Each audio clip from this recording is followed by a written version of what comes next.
No sé si la Ana María quiere decir algo antes de dar la charla. Bueno, muy buenos días a todas mis compañeras y a las que se adhirieron. Quiero contarles que en realidad la culpable, la que me dio el empujón fue Consuelo, porque hace muchísimos años escribí estas memorias y llegué con ellos a una clase de Consuelo sin conocer a Consuelo.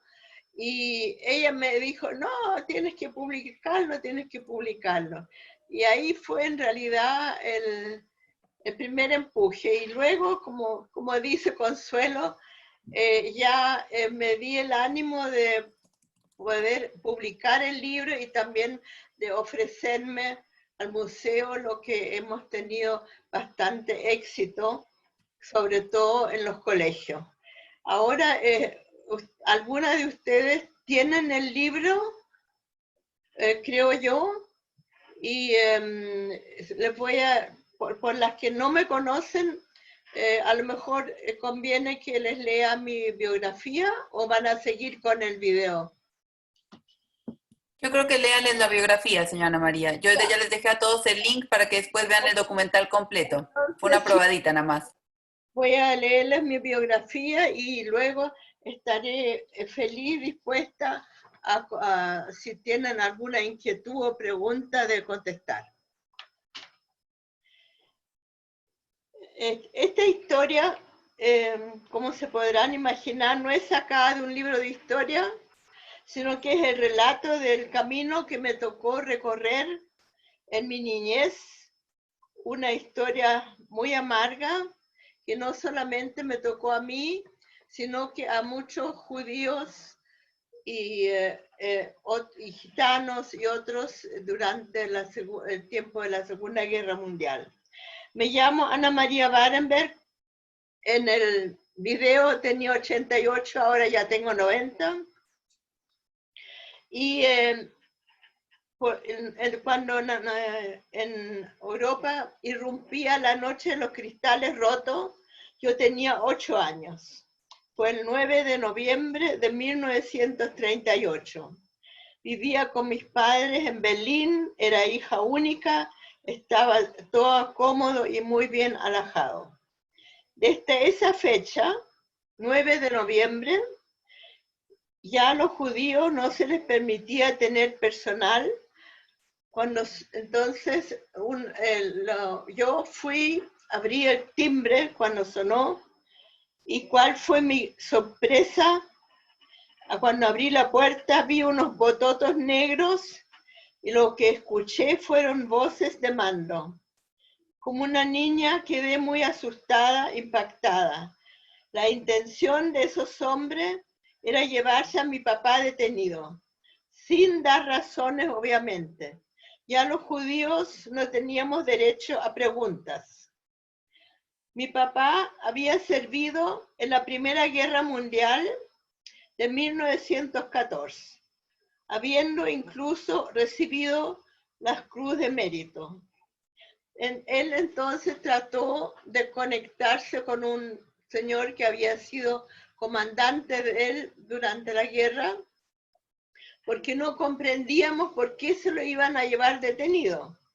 Y le dijo, amigo, le dijo, aquí vienen unos soldados de la SS que me quieren llevar detenido. Diles tú, explícales quién soy, para que esto no se verifique. Y él dio aval por mi papá, pero los hombres decían, nosotros tenemos órdenes que cumplir, y se lo llevaron. Sin titubeo se llevaron a mi padre al campo de concentración de Sachsenhausen. Por suerte no era un campo de exterminio. Después les explico la diferencia entre el campo de concentración y de exterminio. Desde esa fecha, los judíos tenían prohibición de reunirse. Los negocios de los judíos fueron saqueados, las vitrinas de sus tiendas rotas. Por ese sonido que se produjo al unismo en toda Alemania, no solamente en Berlín, se llama La Noche de los Cristales Rotos. Las sinagogas fueron incendiadas todas al mismo tiempo. No podíamos sentarnos en los bancos de las plazas, no podíamos sentarnos en los columpios, los niños, no podíamos ocupar los baños públicos, nada público podían ocupar los judíos, tampoco podíamos andar sobre las veredas. Estos hechos, como ustedes se imaginan, marcan a una niña de 8 años. Yo crecí con mamá y papá, pero nunca supe lo que era celebrar una fiesta, un cumpleaños, una Navidad, un Hanukkah en familia. No tuve ni abuelos, ni tíos, nada. Entonces, ¿por qué doy esta charla? Para que las nuevas generaciones sepan de todo lo que pasó y estas vivencias no se repitan. Esa yo creo que es la verdadera. Yo creo que tengo una misión todavía que cumplir. Quiero despertar en la juventud el interés por los valores de la humanidad. Entonces, mi intención para contar la historia es para que los jóvenes y las nuevas generaciones estén alertas, no se dejen influenciar ni contaminar por el odio, el fundamentalismo, racismos o fanatismo. Que abran sus mentes, que ocupen la nueva tecnología para el bien, para construir puentes y no derrumbarlo, de tener muros. Yo, por todo lo que estamos pasando, volvemos al peligro que pueda existir en el mundo del racismo, y por eso les ruego, les pido, es como un clamor a los abuelos, a los padres, que le inculquen a sus niños que todos los seres humanos somos iguales y tenemos los mismos derechos. Cualquier pregunta que quieran hacerme, con mucho gusto, para eso estoy aquí.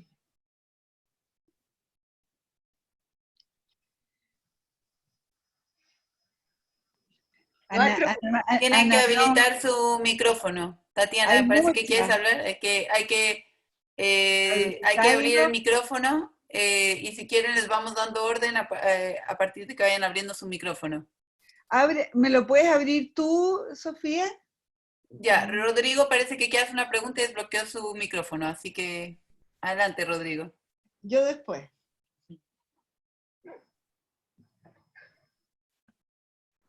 Rodrigo parece que no. Tatiana parece que quería hacer una pregunta. Tatiana, tienes que desbloquear el micrófono. Tiene estaba bloqueado. Ahí está. Ahí. ¿Cómo llegaron a Chile? ¿Tu papá, tu mamá se vinieron juntos? ¿Cómo llegaron a Chile? Llegamos a Chile los tres juntos. ¿Por qué llegamos los tres juntos? Cuando tomaron a mi papá detenido y se lo llevaron al campo de concentración, mi mamá pudo conseguir una visa para mi papá para ir a Inglaterra. Pero con esa visa pudimos sacarlo del campo de concentración. Pero cuando él volvió, él dijo, yo no voy a ninguna parte si no vamos los tres juntos, o nos morimos los tres, o nos vamos los tres. Y ahí una ex compañera de colegio de mi mamá que había emigrado a Chile hacían muchos años, nos consiguió una visa a los 3, así llegamos a Chile los 3, habiendo dejado toda la familia atrás. Pero tuvimos esa suerte de poder llegar aquí. Y llegamos a la casa de esta ex compañera de colegio de mi mamá, para luego poder trasladarnos a una pensión, pero siempre los 3 juntos. Loreto parece que quería hacer una pregunta. ¿Y qué edad tenías tú cuando llegaste a Chile? No sé si te oye. Sí. Sí, No, sí. Hablen fuerte, por favor. ¿Qué edad tenías cuando llegaste a Chile? ¿De qué edad llegaste a Chile? Yo ya tenía 9 años. 9. Yo tenía 9 años cuando llegué a Chile. Así que me eduqué en Chile. Fui aquí primero a un colegio particular porque no sabía el idioma, en el cual me dieron mucho apoyo porque mis padres no podían pagar el colegio, porque no podían ni siquiera comprarme el uniforme, pero esta directora le debo mucho, ya no debe estar con vida, y después fui al Liceo 3. Ahí ya estábamos en mejores condiciones y fui hasta digamos, en ese tiempo existían humanidades, que llamaban. Creo que eran 4, ¿no? 4. Eran 6. Sí. Ahí 6. Fui al Liceo 3. Perfecto. Oye, otra pregunta te quería hacer yo. Tú quedaste de explicar cuál era la diferencia entre campo de exterminio y campo de concentración. ¿Cómo se diferenciaba? ¿Cómo condenaban a unos u otros? ¿En qué radicaba la diferencia para mandarlos a uno u otro tipo? En el año 1939, Hitler se le ocurrió de llevar detenidos a todos los hombres judíos, fue la misma noche cristal, y los llevó a un campo a varios campos de concentración. Ahí los concentró y tenían que hacer un trabajo forzado, a veces cavar sus propias fosas, y ahí ellos cavaban sus fosas y después caían adentro ellos mismos. Pero esto no era tanto como después, en el año 1942, ya eran tantos los judíos que tenían detenidos, porque ya eran hombres y mujeres y niños, y no hallaban qué hacer con tantos judíos y gitanos, y no sé qué, también eran los homosexuales, no hallaban qué hacer con tanta gente, entonces empezaron a torturarlos. Eran campos donde los torturaban hasta la muerte, los hacían caminar desnudos, a las mujeres les pegaban, los hacían caminar por la nieve, o si no, por último, si eran los hornos crematorios, que los quemaban en cámara de gas. Señora Ana María, le iba a complementar el tema de los campos, para que quede claro que hay diferencias. Nosotros como que en general ocupamos el término campos de concentración como para todo, pero en realidad habían campos de concentración que son como hablaba la señora Ana María, que era donde concentraban a la gente, donde en general los transportaban a otros campos, que eran campos de trabajos forzados, y en general la gente moría por los trabajos. Pero en el año 42, en la conferencia de Wannsee, se decidió crear la solución final y ya crear campos de exterminio, porque como decía la señora Ana María, ya eran muchos los judíos y ya no sabían qué hacer con ellos. Es más, en un principio se les propuso a los judíos antes de la Noche de los Cristales Rotos que se fueran. Habían como panfletos de váyanse a Sudamérica, váyanse de Alemania, váyanse donde quieran, pero váyanse. Y como la gente no se iba, empezaban a hacer después la Noche de los Cristales Rotos, con los campos de concentración. El primero y único estuvo en Alemania, o sea, el único que estuvo en Alemania fue de concentración, y después todos los campos de exterminio los ponían ya en Polonia, pero a partir del año 42. Hay una anécdota que dice que esta conferencia de Wannsee, donde se decidió ya el exterminio o la solución final y matar a todos los judíos, duró menos de 1 hora, como que ya estaba listo y ya estaban todos de acuerdo que iban a eliminar a todos los judíos, tenían una lista de cuántos judíos habían en Europa y que esta solución iba a ser la más rápida y eficiente. Ya habían encontrado el gas ciclón B para lo que dice la señora Ana María, las cámaras de gas, lo cual eficientizaba esta máquina de la muerte. Y los crematorios eran porque la cantidad de cuerpos que tenían no daban para las fosas comunes, o sea, no les daba para acabar todas las fosas que necesitaban para esta cantidad de gente. Entonces empezaron a hacer los crematorios para poder eliminar de forma más rápida todos los cadáveres que producían. Esa es la nota histórica. Adelante, señora Ana María. Una pregunta.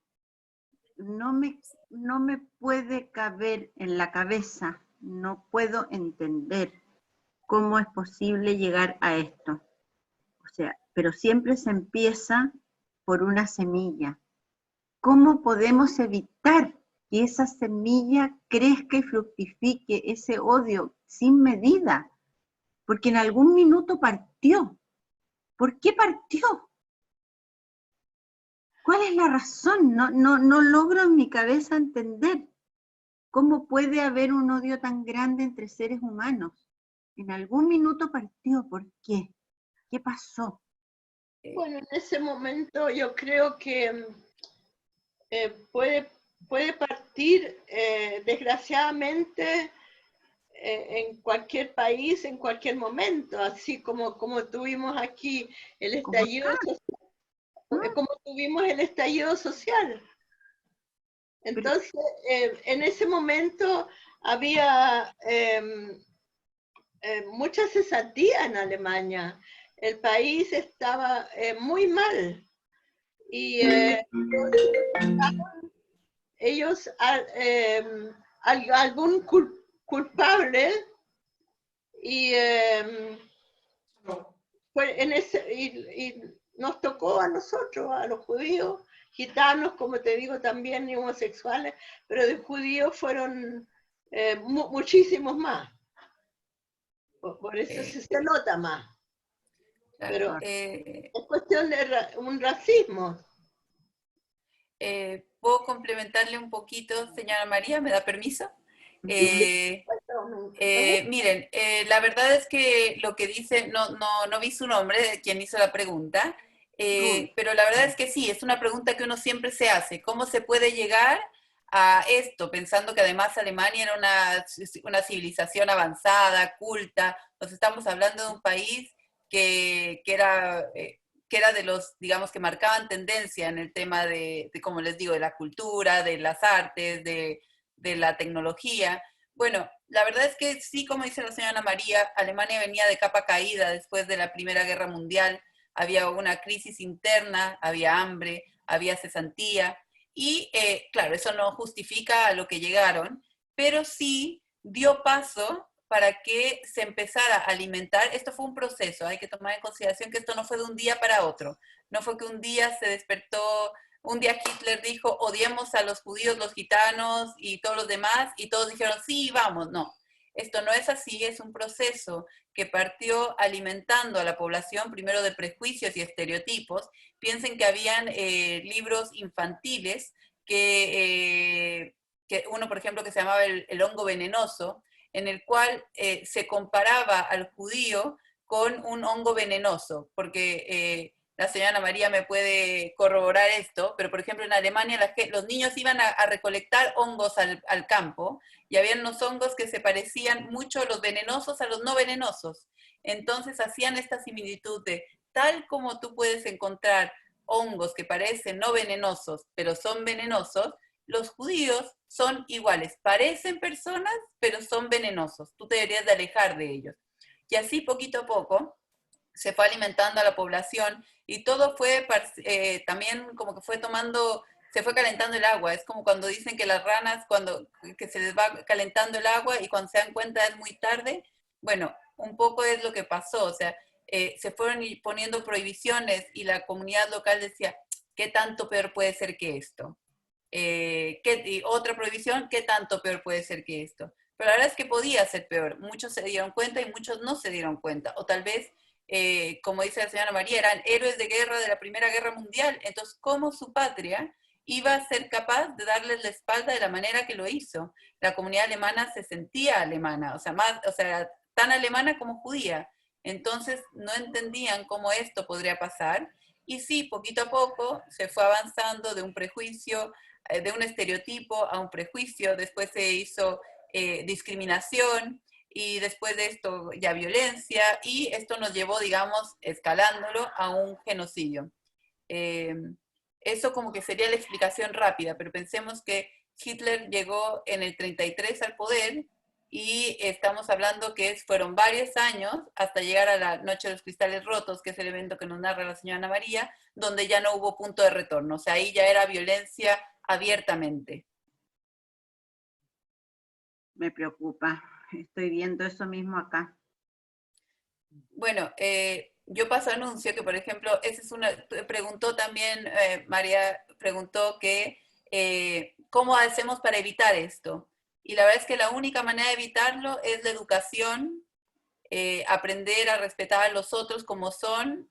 Hay veces que obviamente no vamos a estar de acuerdo, es parte de ser una sociedad, pero el aceptar que todos tenemos derechos a estar dentro de la sociedad y que nos tenemos que respetar. O sea, cuando empezamos a ponernos nombres o sobrenombres entre un grupo y otro, empezamos a estar en peligro. Y la verdad es que una cosa que es importante es que durante la Segunda Guerra Mundial o durante la Shoah u Holocausto, lo peor, o sea, digamos, ¿cómo es que ellos pudieron avanzar? Porque había una mayoría silenciosa que no actuó, que dejó que esto fuera avanzando. Esto es como ir probando. La sociedad lo acepta, podemos ir un poquito más lejos. La sociedad no dice nada, un poquito más lejos. Y cuando nos damos cuenta, ya estaban en una dictadura en la cual no es que la gente era mala o lo que sea, pero también habían muchos que estaban de acuerdo y había gente que era parte del partido nazi, pero habían otras personas que no, pero que ya estaban bajo una dictadura que si se atrevían a ayudar a aquellos que estaban siendo atacados, iban a ser atacados de vuelta. Gracias. Y los mismos alemanes tenían que denunciar que vivía un judío en el edificio. El conserje tenía que avisar, digamos, en las municipalidades o tenía que avisar que en el edificio había un judío. Entonces se lo llevaban detenido por el solo hecho de ser judío, sin haber molestado a nadie. Y los y a veces ni siquiera denuncia. Y a veces ni siquiera tenía que ser judío. Con tener un abuelo judío era suficiente, aunque se hubieran convertido, aunque hubieran hecho la primera comunión, lo que sea. Había gente que ni siquiera sabía que era judía en los parámetros de los nazis, porque sus papás ya se habían convertido y no sabía, pero con tener un abuelo judío ya era suficiente para que lo echaran, o sea, para que tuviera la misma suerte que un judío practicante, digamos. O sea, no era un asunto, no era excluyente. Y lo que sí me gustaría aclarar es esto, no era una cuestión racial. Siempre se dice que era un tema racial, pero en realidad los nazis construyeron una teoría racial alrededor de los judíos, pero si ustedes han visto o conocen judíos, hay judíos de muchos colores, de muchos estilos. No es una raza, pero fue una manera de encontrar un chivo expiatorio para lo que Alemania estaba pasando. Eso es lo que yo te quería decir, Sofía.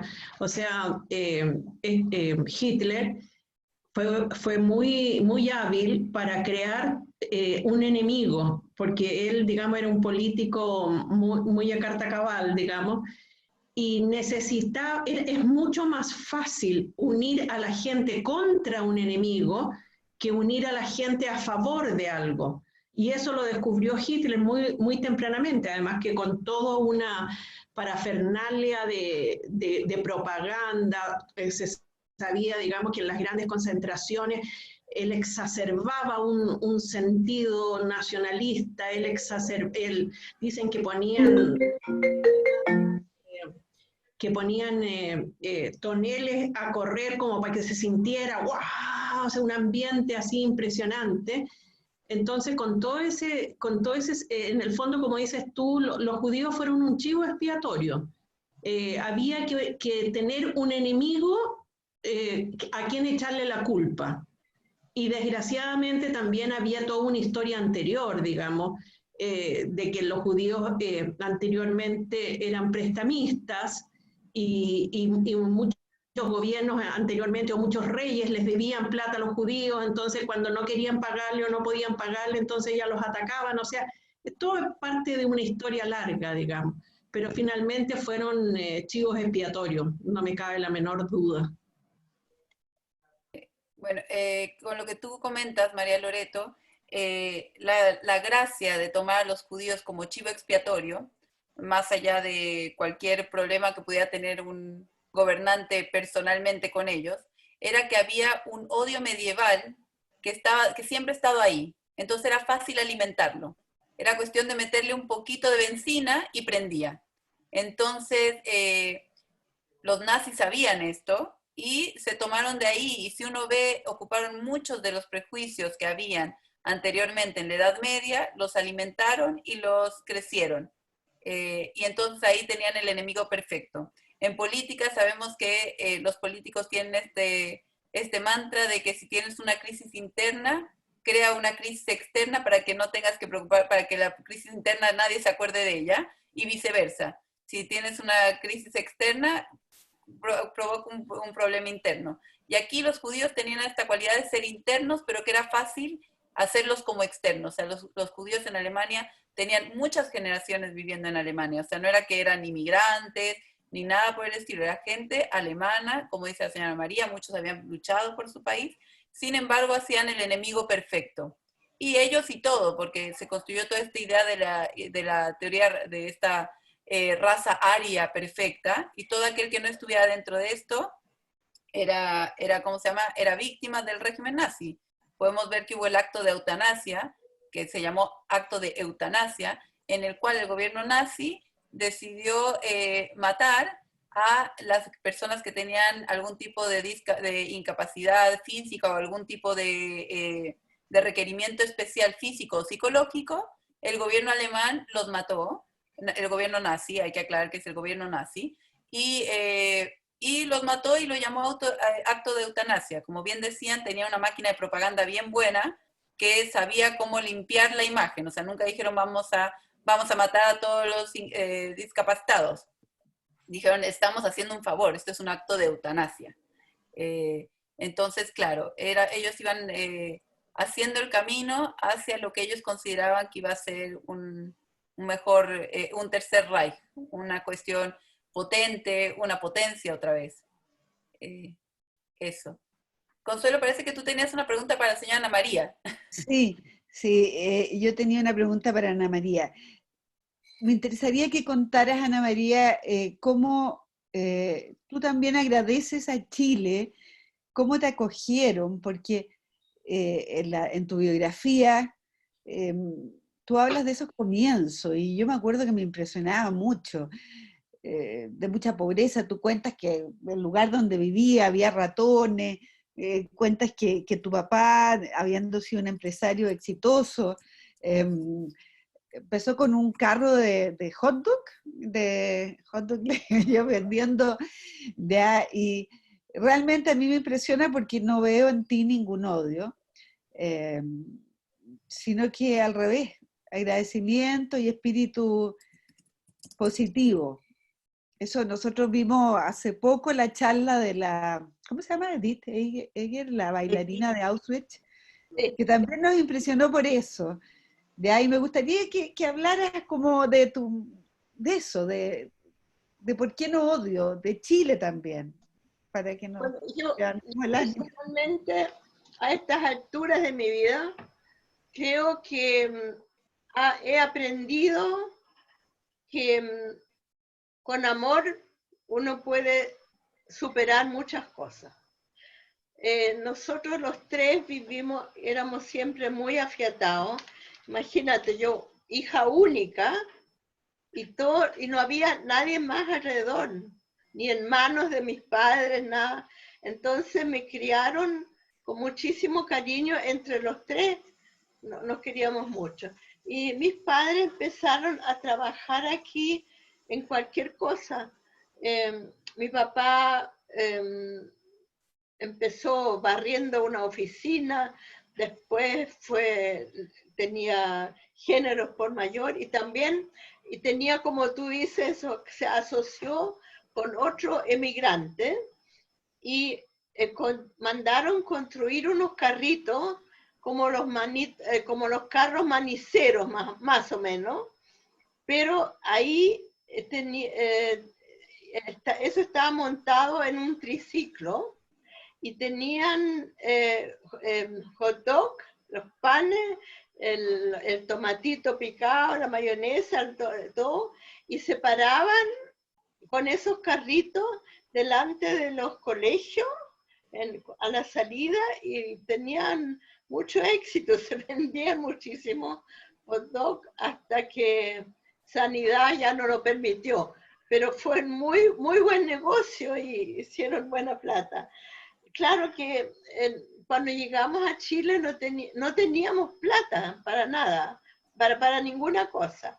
Nos acogió primero esta compañera de colegio de mamá, luego nos cambiamos a una pensión de muy bajo estilo en la calle Miraflores y también vivimos un tiempo en la calle Copiapó, que arrendaban piezas, que los dueños del departamento vivían en las piezas de adelante y tenían piezas para lavandería, para planchado, para la empleada, y ahí arrendamos 2 piezas angostitas, y teníamos que compartir el baño con la empleada doméstica, y también no cocina no teníamos una estufa, una cocinilla parafina donde cocinaba mi mamá.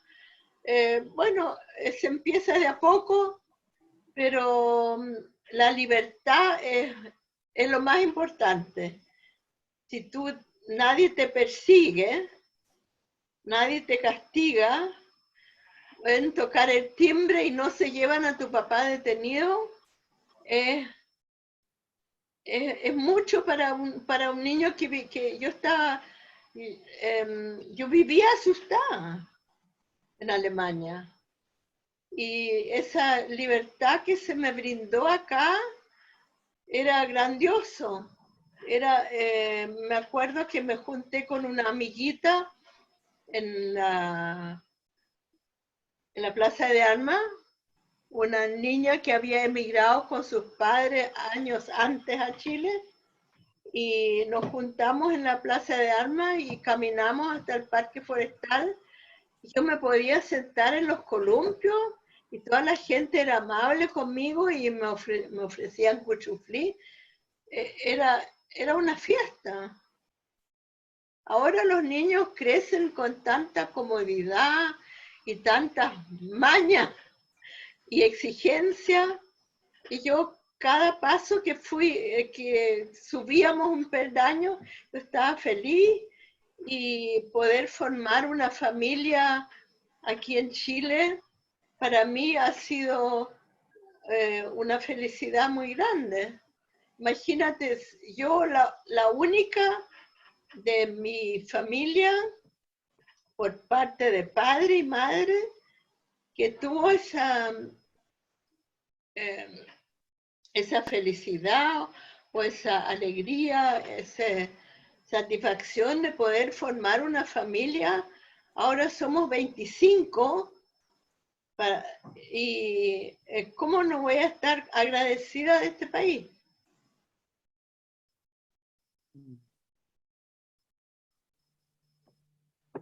¿Te sientes chilena? Ahora soy chilena, sí. ¿Has vuelto a Alemania alguna vez? Volví a Alemania Me han hecho mucho esa pregunta. Yo soy de opinión que ya han pasado 4 generaciones, porque con mis bisnietos ya somos 4 generaciones, que pasó esto, y aunque no hay que olvidar jamás, pero hay que saber entender que las circunstancias fueron otras y no cargar la mochila a la gente de mi generación, de las nuevas generaciones. Yo tengo una amiga que vive en Alemania, que viene todos los años, somos tan amigas, ella tiene ahora 75 años, así que es mucho menor que yo, pero ella viene todos los veranos a Chile a estar conmigo. La gente en Alemania tiene mucho sentido de culpa. Viven aún, así como nosotros recordamos, ellos también se acuerdan. Yo en Alemania conocí un joven que cuando supo que su papá lo había engendrado siendo hombre de la SS, no lo saludó más a su propio padre. Tienen, digamos, tal como uno se hace preguntas y tiene problemas, ellos también, la juventud, no te voy a decir todo, porque el antisemitismo sigue existiendo, en Alemania, en Estados Unidos, en todas partes, pero hablando de las mayorías, ellos se sienten aún muy culpables y el gobierno alemán ayuda mucho a Israel. Es el país que más colabora económicamente con Israel, porque se sienten muy culpables. Y si no construimos puentes, ¿qué pasa? Seguimos viviendo con odio.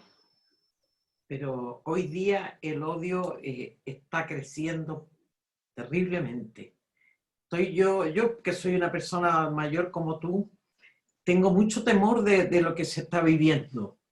Hay un germen de odio muy grande, la gente es muy intolerante. Hoy día no hay tolerancia ni respeto. Por eso esa, digamos, es la misión tuya y mía o de nuestra generación, de abrirle los ojos a nuestros nietos para que no se repitan esos terribles cosas que pasaron hace 80 años. ¿Cómo vivió usted el golpe militar acá en Chile? No estuve en Chile. Ay, no le tocó revivir todo eso. Qué horror. Estaba viviendo en Chile. Menos mal. Sí. Ana María, yo quería saber si en esa época en que tú recién llegada a Chile, viviendo todas las penurias que vivieron y qué sé yo, ¿tenían noticia de lo que estaba pasando en Alemania? ¿Ustedes sabían cómo se iban desarrollando y creciendo estos campos de concentración? El mundo no sabía, no nosotros nomás, el mundo no sabía. Digamos, sabíamos que habían problemas porque nos habían tocado a nosotros también, pero no había mucho contacto. Acuérdate que en esos tiempos nosotros íbamos a la calle Ahumada a ver una pantalla donde veíamos las noticias. No era como ahora que estamos viviendo el mundo al instante. Sí, claro.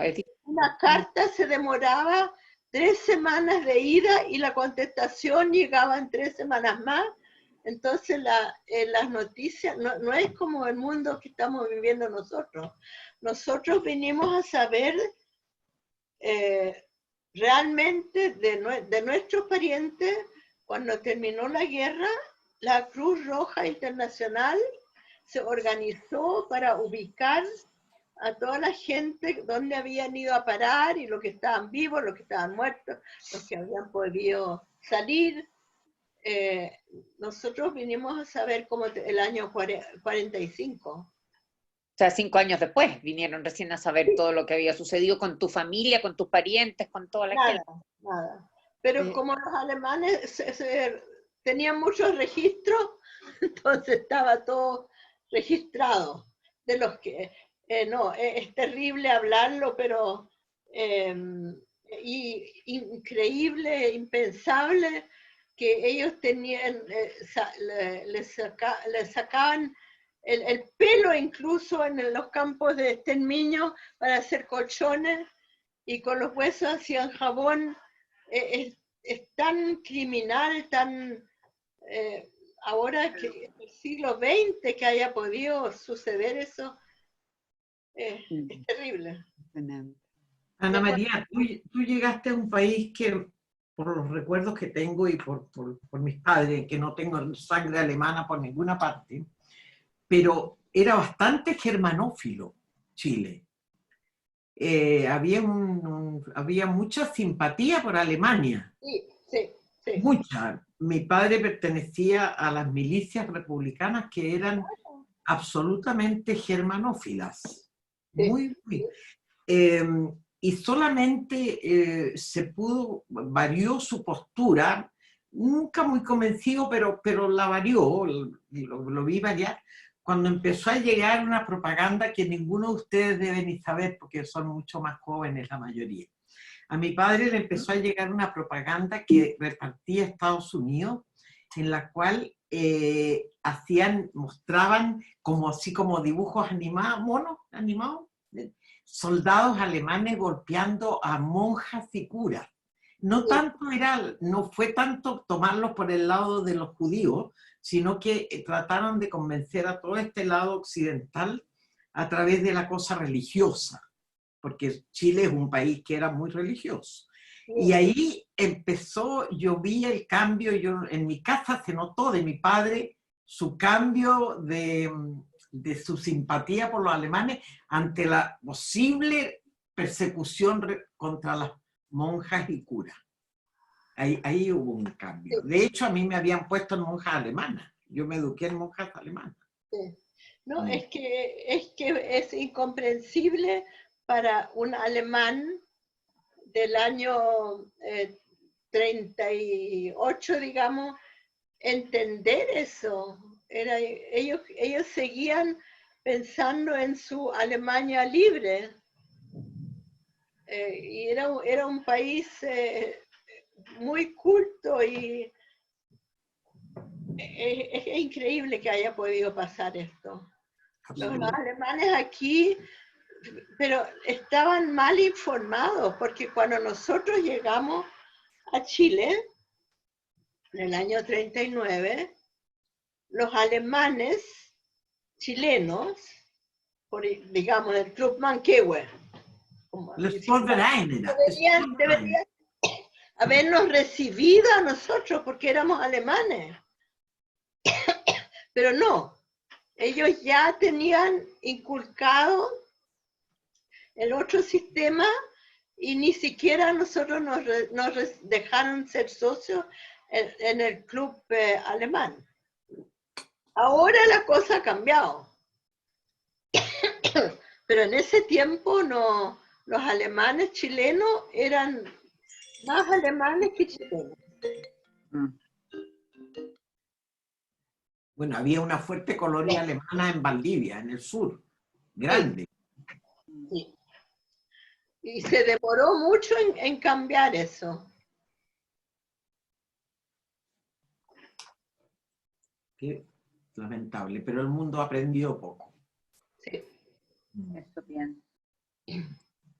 Ana María, ¿puedo hacer una pregunta? Hola, yo soy Michelle Reich del Museo Interactivo Judío. Hola, señora Ana María, que llegué tarde. Hola.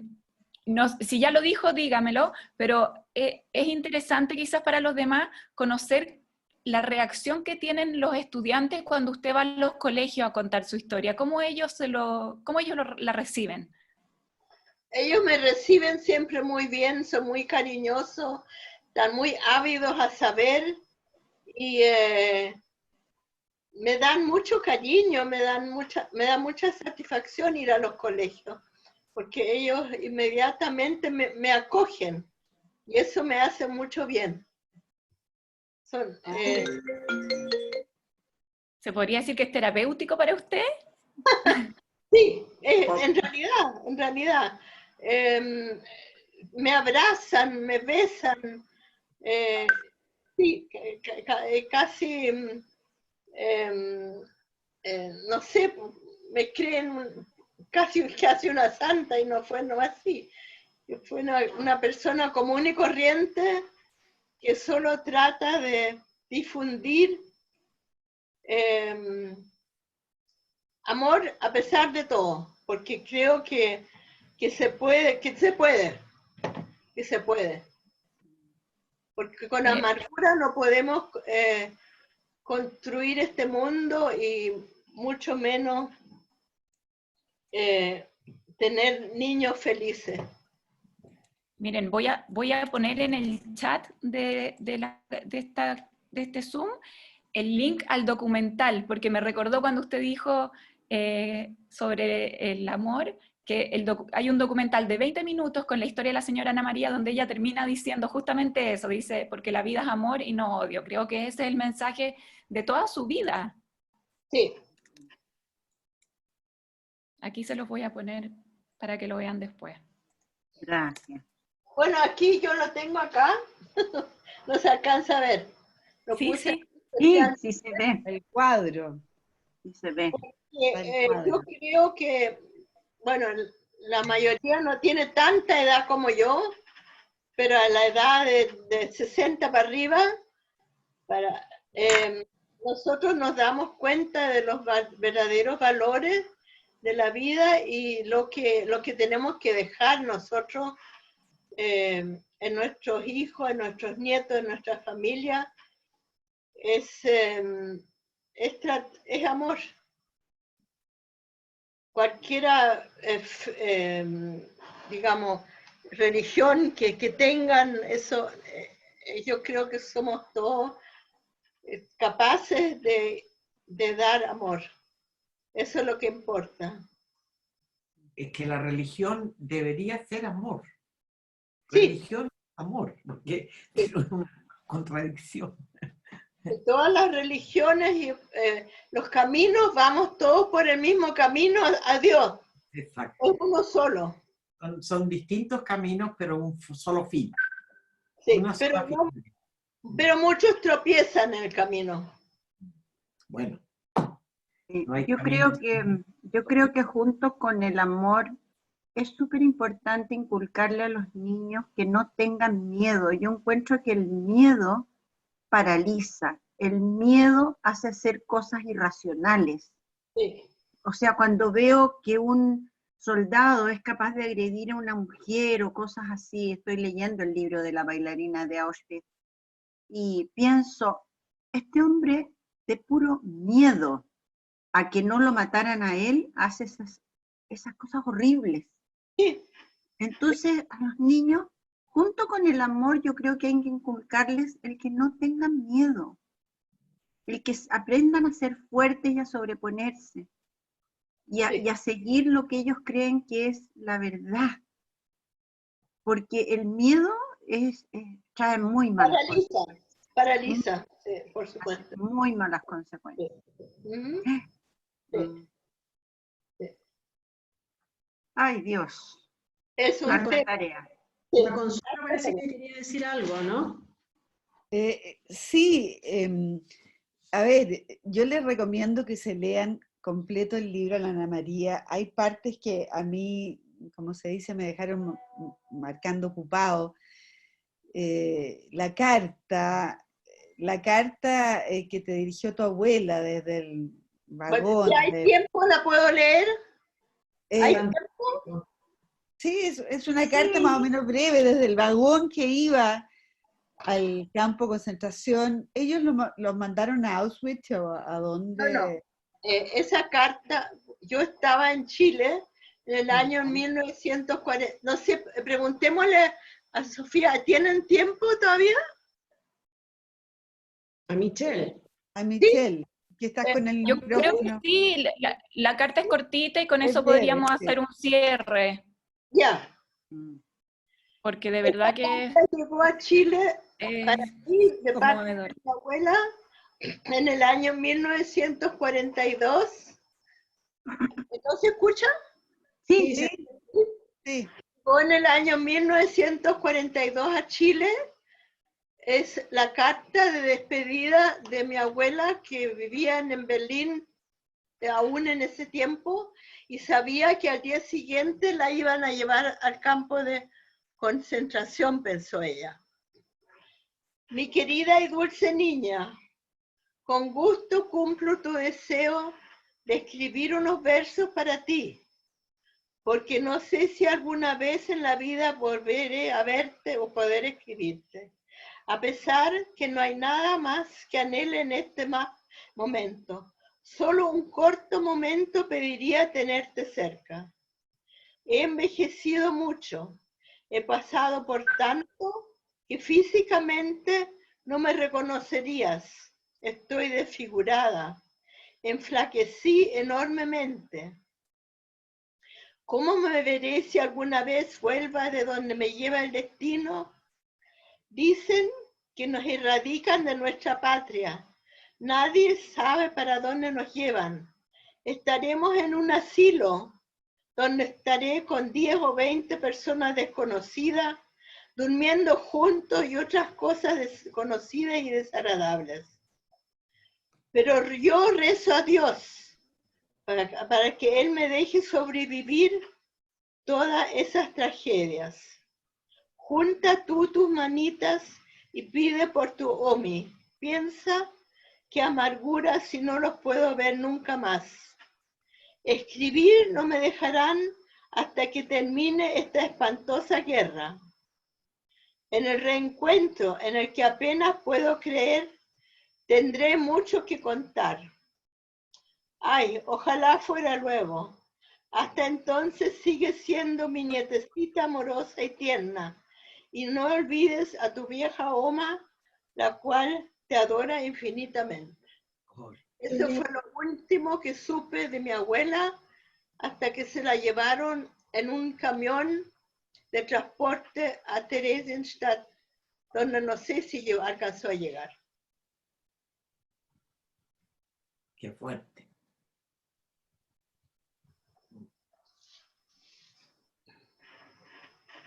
Esta es mi abuelita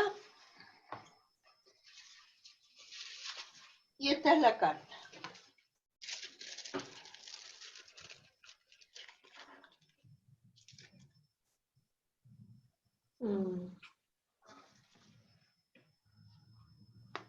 Ahora que somos una abuelitas, palabrita yo, cortita.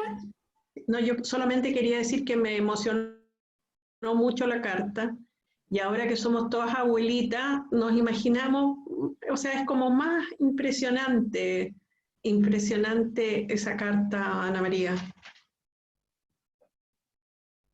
Yo Sí, también, ¿puedo hablar una palabrita?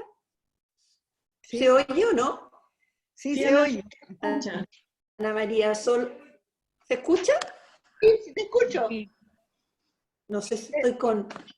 No, sí, no, la verdad es que lo más emocionante de tu testimonio, solo felicitarte por ese gran corazón que tú tienes, encuentro pero admirable, y de verdad estoy con lágrimas en los ojos en este momento. Conmovedor tu testimonio, de verdad, solo felicitarte. Gracias. Por esa falta de rencor que tú tienes, por esa maravilla de corazón que tú tienes. Solamente eso. Muchas gracias. Ana María, nos has dejado a todos para adentro después de tu testimonio y de esa maravillosa carta de tu abuela. Realmente no hay palabras. Te felicito. Que Dios te bendiga. Muchas gracias. Gracias. Gracias, nos has dado un regalo. Muy impresionante, Ana María. Y muy emocionante. Ana María, me sumo a las felicitaciones y creo que no tienes que agradecerle tú a Chile, sino que Chile tiene, y los chilenos, tenemos que agradecerte por el aporte de amor, de perdón, de revivir, de enseñar a vivir, a volver a vivir sin rencores. Creo que ha sido un gran aporte para Chile, para la sociedad chilena. Y lo sigues siendo. Por lo tanto, te felicito. Te felicito sinceramente. Bueno, yo tengo que dar las gracias yo creo, a Consuelo, que me lanzó prácticamente. Tú eras la que tenías todo adentro que darnos. Sí. Y a su manager. A su Claro, a su manager, a Michelle. Y la Débora Con, mi gran amiga. Qué bien, Ana María. Sí. Emocionante. Y hay una enseñanza que en este momento es muy importante para nosotros en Chile. Muy importante. Hacer que no cunda el odio. En la medida que podamos. Porque en el fondo hay también una base de envidia que está en el ser humano, que estuvo también en la raíz del problema judío. A los judíos les iba muy bien económicamente, los judíos en general son muy inteligentes, son personas que tienen una capacidad como ave fénix, como dice la Ana María, de surgir de las cenizas, de reinventarse. Entonces ahí se provocó una envidia muy grande cuando había hambre, cuando había pobreza, que fue un caldo de cultivo.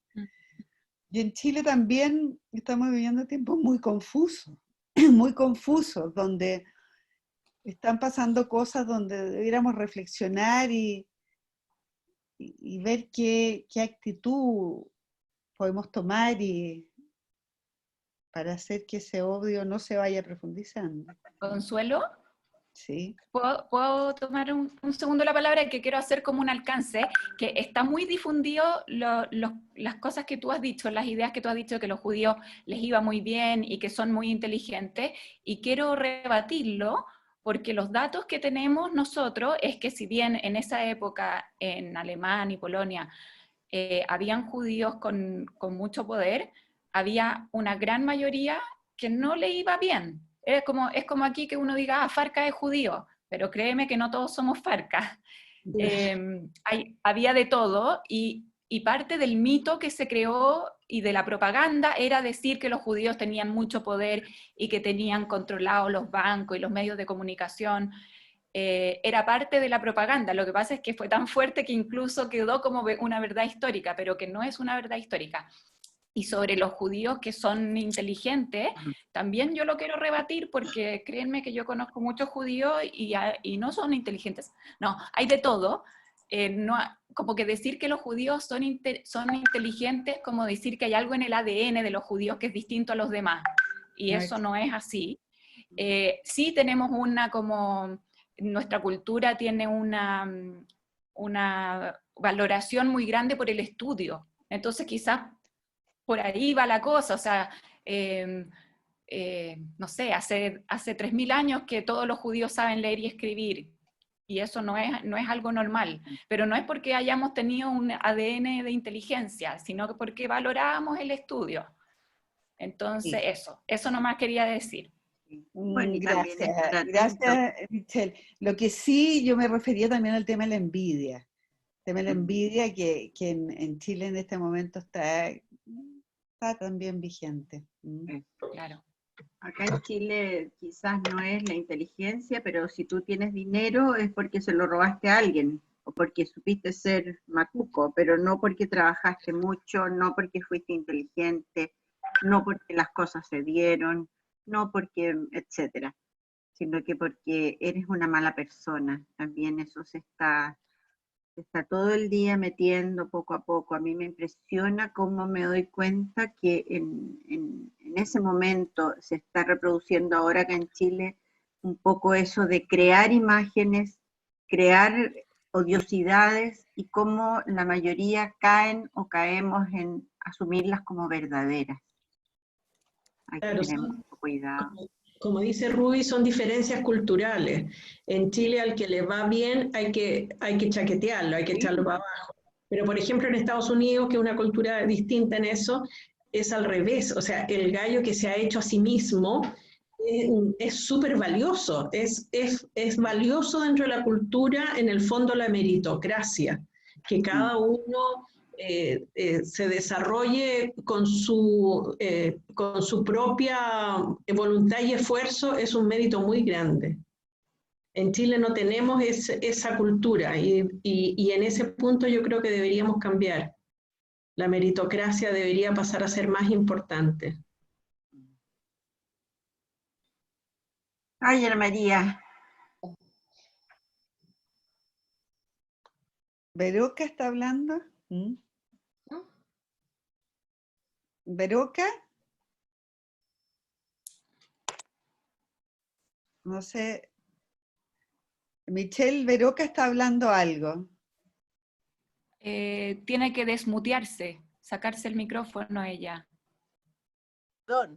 Perdón, sí. Ahí, no, lo ahí que lo yo logró. les quería decir lo que yo les quería decir que escuchando todo esto, que es un bálsamo, la verdad es que hay que rescatar de Ana María y además el enorme corazón de vivir basada en el amor. Yo creo que nosotros no tenemos ni púlpito, ni tenemos televisión, ni tenemos foco, pero yo creo que nosotros tenemos que modificar nuestro entorno inmediato y ahí irradiar esa bondad y ese amor, porque si no nos cambiamos individualmente, no pidamos cambios colectivos. Yo creo que tenemos que basarnos en esto del amor. El amor lo puede todo. Acordémonos cuando vino el Papa, el amor es más grande, y yo creo que ahí está nuestro cambio.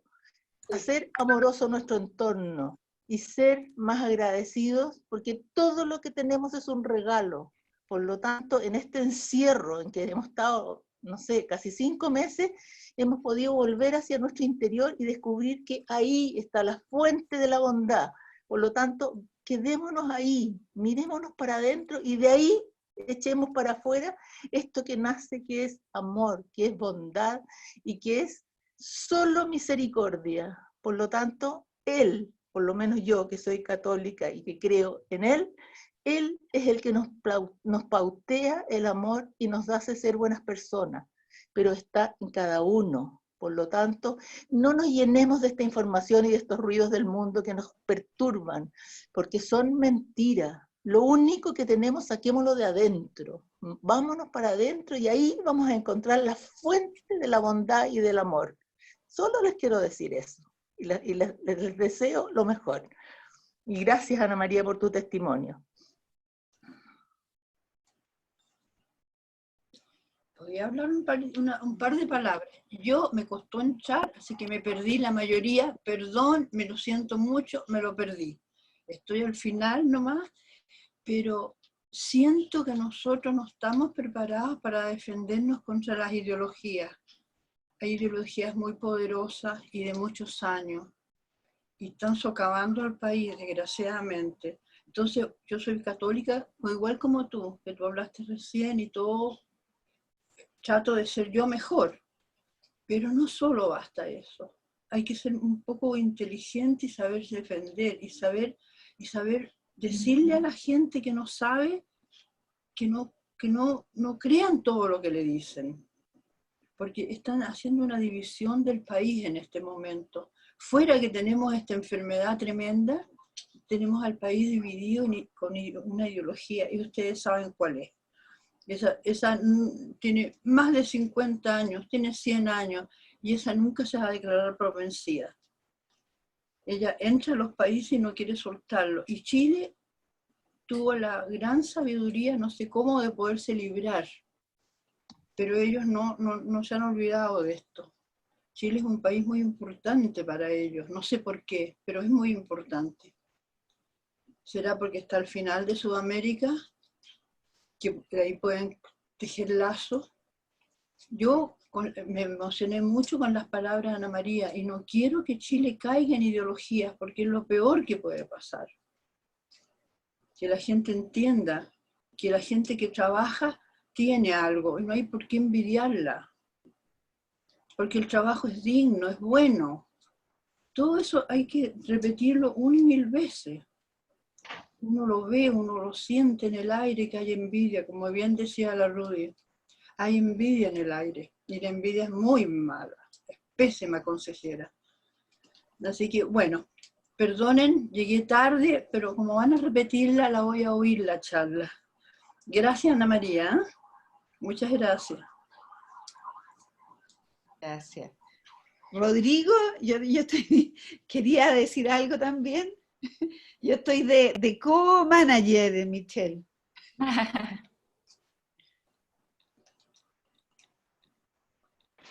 Ay, no se oye. ¿Eh? Ahí, Rodrigo, no se oye. Sí, se oye, se oye.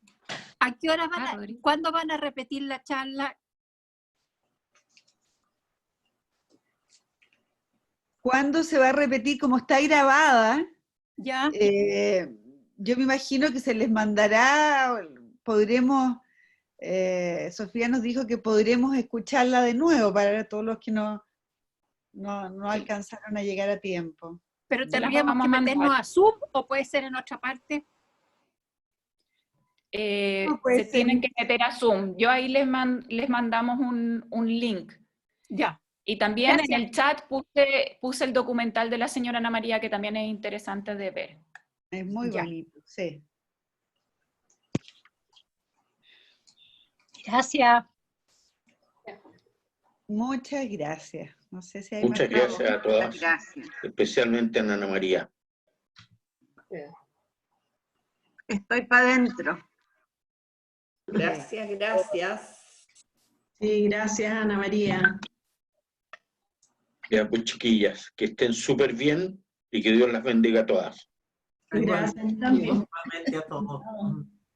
Y los del curso de autobiografía, nos vemos el próximo jueves a las 10.